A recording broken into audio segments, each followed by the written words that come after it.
Olá, eu sou Maurício Fazoli e você está assistindo a mais um episódio da série Afrodescendentes. Olha só o que vem pela frente. Vocês que estão aí, me espiando aqui, espiando dados aqui, vocês pensam que o rap nasceu nos Estados Unidos? Bom, na música, eu acho que a África tem um papel enorme na música em geral, né? No mundo inteiro, em todos os estilos. Tudo tem batidas e grooves e levadas e você tem vontade de dançar. E essa África que veio pra cá e foi mexida, voltou pra lá mexida. E chega lá mexida, eles mexem mais e voltam pra cá. Nasci com o samba e no samba me criei. E no danado do samba nunca me separei, também não quero jamais me separar. E para começar, aqui está uma visita a uma fábrica de instrumentos musicais. E quem nos acompanha é o percussionista Pete Carroneiro.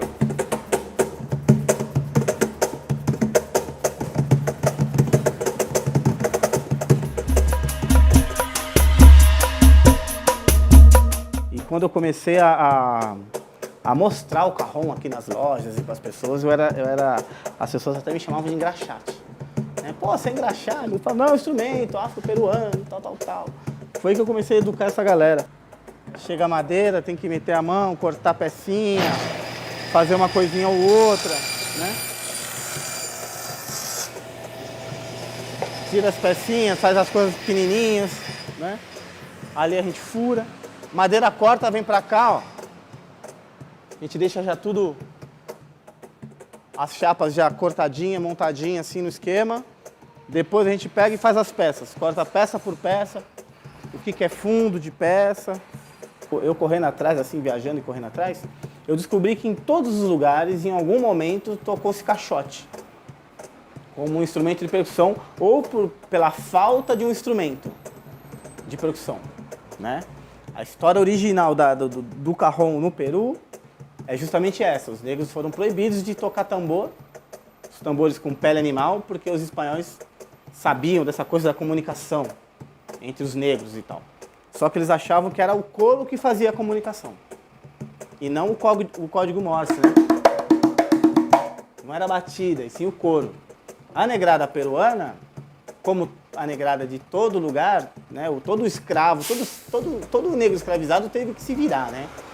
Teve que disfarçar as coisas, né? Então, pô, o Ogum aqui no Brasil, ele teve que chamar de São Jorge, para o cara achar que era igual e não ser discriminado, né? Para ele poder cultuar o santo dele lá.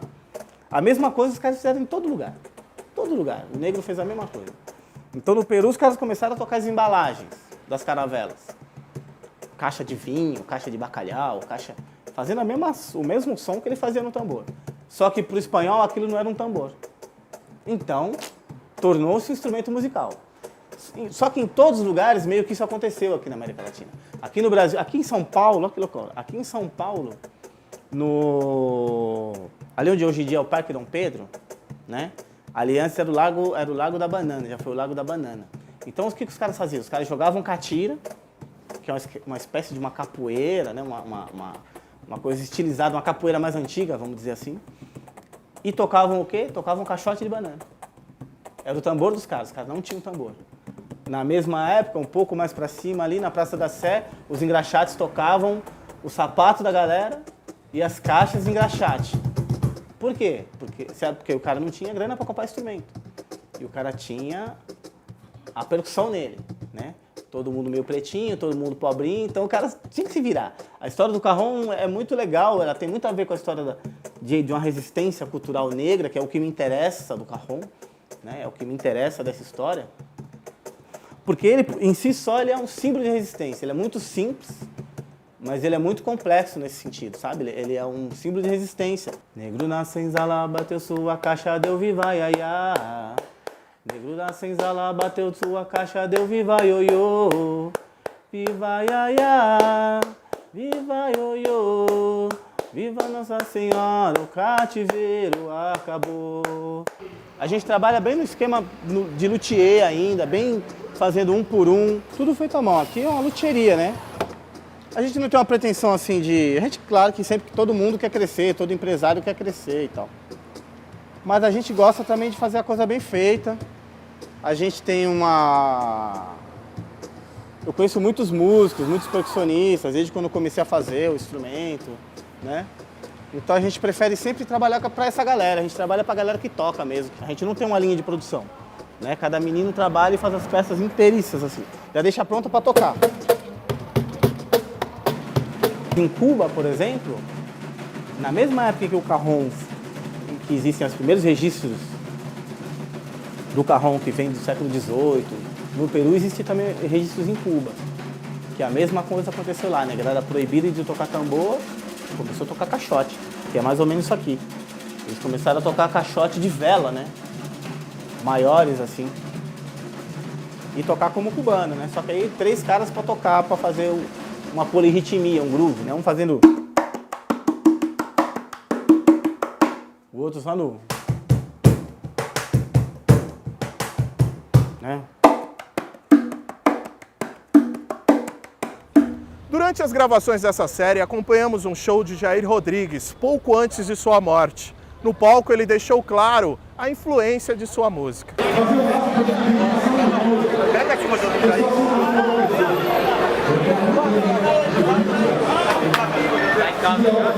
Vocês que estão aí me espiando aqui, espiando nós aqui, vocês pensam que o rap nasceu nos Estados Unidos? Não! Vocês pensam que o rap nasceu na Europa? Não! Vocês pensam que o rap nasceu no Japão? Não! O rap nasceu aqui no Brasil em 1964!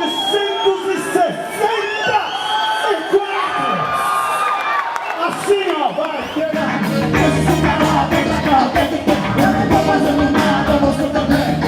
Ritmo, melodia, harmonia, tudo tem a ver com a África também, com a música africana, né? E eu tenho muito orgulho de ter essa influência muito evidente. Porque meu pai não é só um sambista, né? E eu adoro poder falar que eu tenho... A minha principal influência vem dessa coisa da música africana, da música negra. Eu apresento a cultura para minha filha, né? Falo, olha filha, o samba é assim, eu canto isso aqui, ela canta as minhas músicas. Eu falo, sabe de onde veio isso? Eu vou explicar para ela, né? E quando ela for mais velha também, ela vai aprender sobre a história dos negros também, sobre a história desse racismo absurdo que foi a escravidão, né? Do porquê que aconteceu tudo isso. Mas isso é mais pra frente, obviamente, ela é muito pequena ainda. Eu estive na Tanzânia um tempo atrás e realmente é um país muito pobre, né? Um lugar muito pobre, mas as pessoas são muito contentes, muito felizes, aquela coisa colorida, aquela coisa musical, as pessoas cantam muito, elas têm a música, parece que dentro delas, assim, né? Independente se são músicos ou não, gente na rua cantando, né? Gente que se junta, estão trabalhando lá, mas cantando e fazendo o seu som. Então isso para mim foi muito legal na música, né? Falando em questões musicais e visuais até, né? Porque é muito bonito também as cores, o sorriso, né? E como eles são felizes dentro daquela pobreza toda que eu pude ver ali.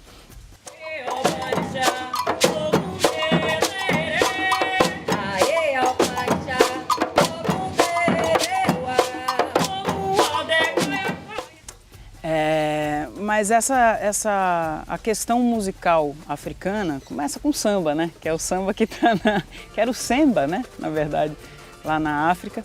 E virou o samba brasileiro. Então, acho que isso aí é meio óbvio falar disso pra mim, porque realmente eu cresci com isso, né? Eu nasci com o samba e no samba me criei.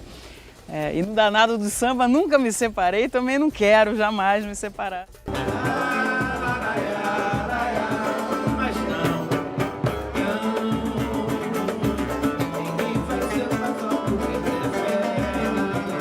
O dia do samba é prazeroso, mas não é fácil, né? Porque o samba é um dos movimentos muito difícil, mas é tão compensador, né?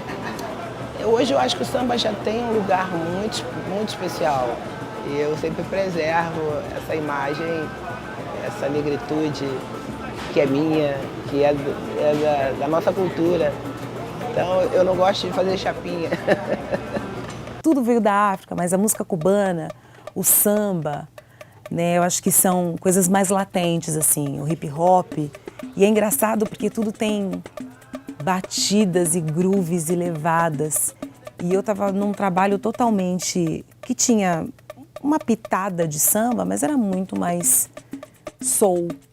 Porque eu sempre fui uma pessoa que morei em São Paulo, cresci em São Paulo, nasci em São Paulo. E cidade cosmopolita você tem acesso, né, a tudo. Eu tinha uma coisa muito de balanço e de soul.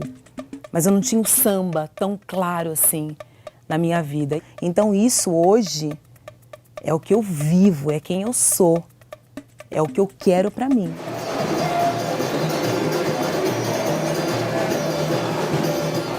Em dezembro de 2013, o samba foi tombado patrimônio imaterial da cidade de São Paulo. Entenda como esse é um símbolo de conquista para o povo negro. Estou eu aqui num desses cursos de extensão da USP que eu estava falando para você, discutindo essas questões com os alunos.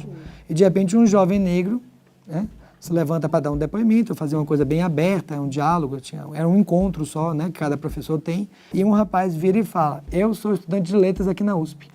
E eu estava para abandonar o curso de letras da USP. Por quê? Porque a minha mãe é da ala das baianas, de uma das escolas de samba de São Paulo, que eu não vou me lembrar exatamente agora qual. Eu sou letrista de samba. Eu venho dessa família, envolvida com a cultura negra. A minha mãe é da ala das baianas da escola de samba, eu sou letrista de samba. Esse repertório cultural não era tomado na escola de letras, né? Isso não era considerado poesia. Isso não era considerado de alguma forma contribuição à formação da literatura brasileira, digamos assim. Muitas vezes, muito pouco, inclusive os chamados poetas negros. E ele se lamentava disso, ele falou que estava a ponto de abandonar o curso. Até que teve um professor, nesse caso até um professor branco, né? Mas ele falava que é minoritário no quadro de professores da faculdade, que entendia dessa forma. E com quem ele teve a interlocução que o motivou a completar o curso, né? Então, de repente, quantos jovens têm os seus projetos de pós-graduação frustrados porque os seus temas de interesse, os seus temas de pesquisa não são tão bem acolhidos por professores, né?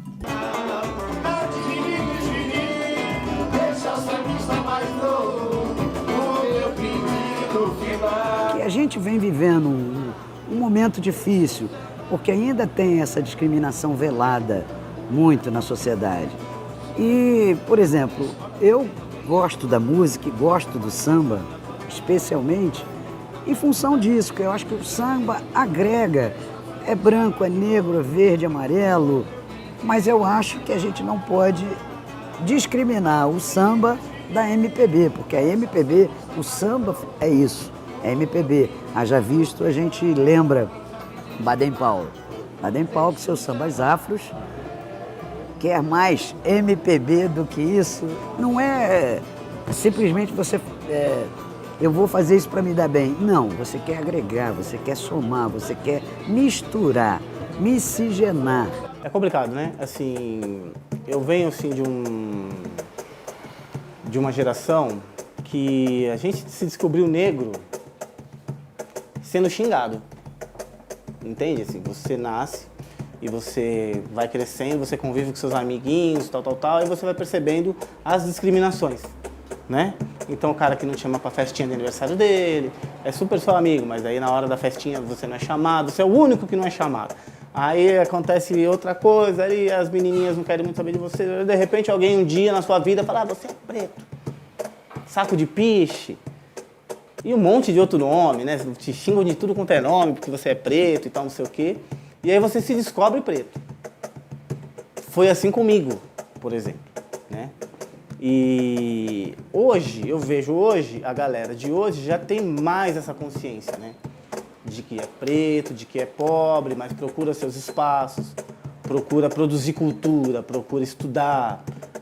A gente fala, Bessa, que tudo nós temos, a mãe África que trouxe tudo mais, a África trouxe para cá. Aqui rolou um bolo doido, se misturou, mudou um monte de coisa. E essa África que veio para cá e foi mexida, voltou para lá mexida. E chega lá mexida, eles mexem mais e voltam para cá. Gente, a gente não percebe, a gente fala: vamos fazer um intercâmbio. O intercâmbio já existe, como eu já falei. É só oficializar e mostrar para nós, quando eu digo nós brasileiros, mostrar para os africanos o que é isso tudo. E fortalecer mesmo, em geral. O que adianta ficar também assim, amanhã África, pá, não sei o que, eles lá, a gente aqui, eles lá.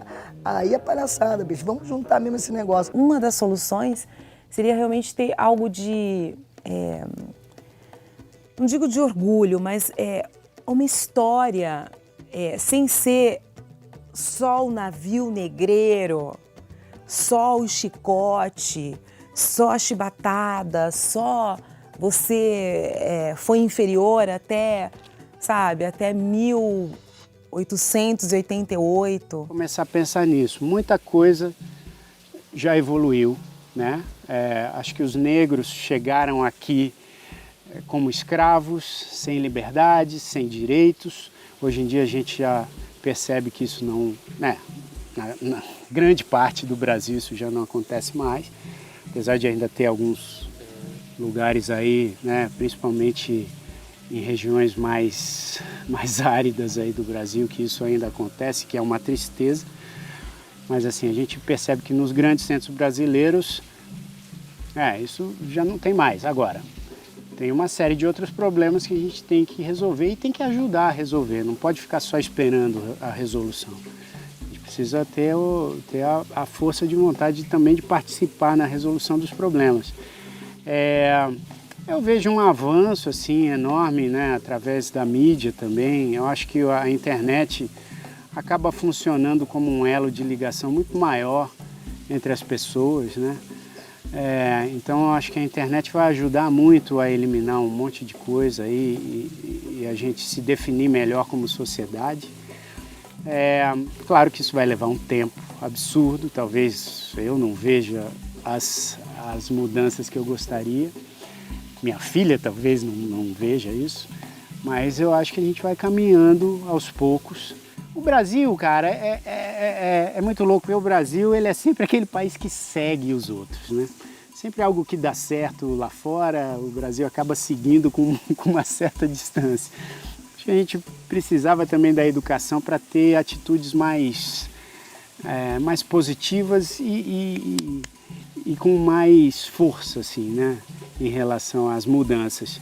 A minha vontade de conhecer mais começou inclusive com a música, porque quando pequeno eu vim com minha família muito grande, então tinha muitas referências musicais dentro de casa.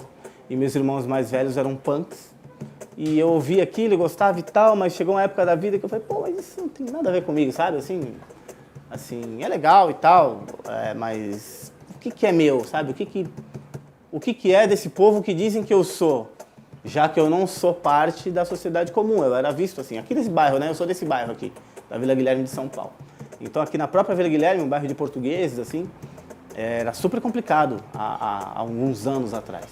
Talvez mais do que sair andando e vendo as coisas, talvez o ritmo, a percussão, me trouxe essa noção de unidade interna, assim, da minha negritude mesmo. Que, você é preto, preto toca tambor, tambor sempre foi forte na África, sempre foi um meio de comunicação. O celular dos caras, né? Chamava-se o xamã, chamava-se o rei, chamava todo mundo importante, os caras, né, se comunicavam que a tribo inimiga estava chegando, sempre através do tambor. Né? E isso eu vi no Brasil, em outros países, a mesma coisa, e os ritmos muito parecidos. Aí eu descobri por que esses ritmos são parecidos.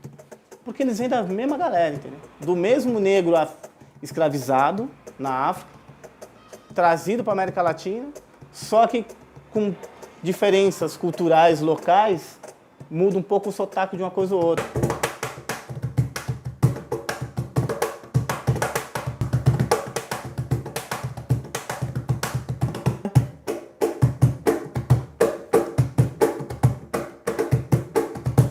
Vamos fazer o nosso.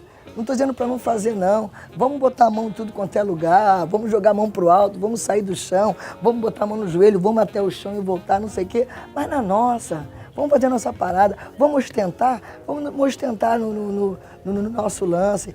E vamos também mostrar para os garotos o que eles estão fazendo, que eles não têm noção nenhuma do que estão fazendo. Porque só tem um bando de urubu em cima dos caras para ganhar uma grana e depois descartar os meninos. Vamos mexer com a cabeça dos garotos, vamos falar em letras legais, vamos mostrar trabalhos, vamos mostrar cultura, dar cultura para esses meninos.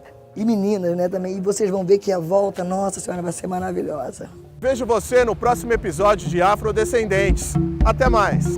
Alô, alô, afrodescendentes desse Brasil querido, desse mundo de meu Deus querido. Deixa o samba morrer. O samba não pode morrer de jeito nenhum.